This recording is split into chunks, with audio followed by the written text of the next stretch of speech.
Improper waste disposal is a serious issue that harms our environment and health. When garbage is dumped in rivers, lakes, and oceans, it pollutes the water, making it unsafe for drinking and killing fish, turtles, and other marine life. On land, piles of waste block drainage systems, leading to floods and spreading diseases. Plastics, metals, and other non-biodegradable materials take hundreds of years to break down. Good morning to Crystal E College. I'm Virgilio Namalata Lagitaw. What the specific environmental issues that you're having with this? Okay. To answer the question, it's whatever environmental issues Dimiao may have is not only limited to the town itself. Wherever you are in the world, there are environmental issues that are common because we need to remind ourselves we only have one earth, we only have one home. Most probably, a big environmental issue for us is the concerns on solid waste management. Even up to this time, there are people who are fond of improperly disposing their solid waste materials, and that contributes a lot to the environmental crisis that we are undergoing right now. The heavy rains, the typhoons, and I think to a certain extent it may even extend to certain meteorological occurrences that we have, or natural disasters that we are experiencing, like earthquakes. It may be hard to connect, but we're so certain of that there is a connection, however tangential that is. So, to repeat, a primary environmental concern for us is the solid waste management. How has this environmental issue impacted the lives of local residents, wildlife, and ecosystems? If you see something that, like for example, sa bahay nyo ang daming kalat, di ba? Makalat din ang pag-iisip mo, makalat din ang disposition mo. So, how much more if you see that your surroundings is ridden or full of environmental problems? It will affect your life in the sense that whatever problems that they are going to contribute, that you're going to face with those, can be bothersome.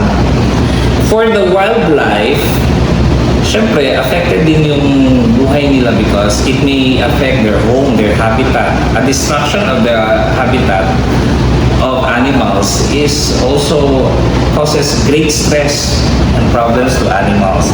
And for likewise with the ecosystems. Kaya nga tayo may mangrove reforestation because we know that, for example, that's why we have a mangrove reforestation program, because we know mangroves contribute to giving a workable habitat for marine life, especially ang mga fish. Also, with mangroves, they help mitigate influx of great waves kung may storms and, well, God forbid, mga tsunami. Parang reef din kasi yan. Why solid waste is happening in the earth? So, what do you think is the cause of this? It cannot be helped that every household or every human being, at the end of the day, he or that household has a certain volume of waste material. While there is no problem with that, the problem arises when you improperly dispose of them. When, for example, you don't segregate the materials. As we know, we have biodegradables, recyclables, hazardous stuff, and what else? Ang alam ko, there are 4 classifications. Even with recyclables, there are recyclables that can be sold, and there are kumbaga subcategories. No? Our problem is with the recyclables and biodegradables, even though ayun na nga, we don't resort to people always resort to disposing them improperly. For years now, we have been educating, or coming from the national government, they have this program educating people that we should learn how to dispose our garbage or waste materials properly. And it has been ongoing for a long time. So that's number one. We have a solid waste department. It's in charge of the garbage collection. Ang atong garbage collection is not only limited to the coastal areas. There are schedules wherein our garbage trucks and personnel will go to the upland barangays to collect solid waste, dispose solid waste materials. There is a schedule for that. Okay, program na siya sa solid waste department. Also, as per mandate of the national government, we used to have before an open dump site in Barangay Puwang Yuta that has been closed na. Because mandated siya nga i-close, and we are affiliated with the landfill in municipality of Albuquerque. Not only Dimiao is tied up to that, other municipalities surrounding. Then we also have local MRFs as well as barangay MRF.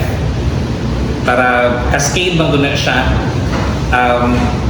Ang solid waste materials are put, especially recyclables, are being placed in the barangay MRF for collection by the LGU, and from there it's relegated to the municipal MRF for further segregation, and whether materials can still be saved or can be sold for government revenue. We also have periodic coastal cleanup that is at every quarter, or every now and then the LGU receives memorandum from the DNR, so that's the Department of Environment and National Resources, of course through the EMB office. I think that's the Environment Management Bureau. Anyway, they promulgate coastal cleanups. So we also, the LGU, ang mga employees nito, pag may memo, we also conduct those. So every quarter, we clean up the shoreline, especially sa Mercado. And even with that, coastal areas or even upland barangays are given notice to conduct their own kind of cleanup within their barangay. Part of the plan would be to either to coordinate with the Department of Education and educational institutions that we have, and to help educate the masses on proper solid waste management. Those are just among the many programs that we cater to in order to help mitigate the environmental problems that we have. So, what role can individuals, communities, and policymakers play in mitigating the effects of this environmental issue and promoting sustainability? For the policymakers, we already have the 10-year solid waste management plan. So all we have to do is to spread it among the town to the constituents. Then individuals and communities will only have to abide by the policies that are being stated, and the LGU will help enforce it. So with that, environmental problems are mitigated kasi na may plan for us to follow. So we only need to follow the plan. How can viewers take action to support efforts to address the environmental issue? Viewers can take into action whatever things they learn into your documentary. Okay? It's like watching a film. You see what is the moral of the story. You take that after you watch the film. In the same manner, whatever your documentary says about the problem you're addressing, those are the things that they can take action into. Now, for this bit part of mine, I would like to address, and I hope that the viewers will take it into heart to, like I said, the important thing is to properly dispose of our waste materials, because that is the biggest factor that causes whatever environmental problems we have. As we already know, we should take upon ourselves the responsibility to dispose our garbage properly, because there is that saying, ang basura mo ay responsibilidad mo. And if you don't take care of that, ang basura mo, kalaunan, ay babalik sa'yo. Okay, you've seen that in. I think that is the greatest lesson for us.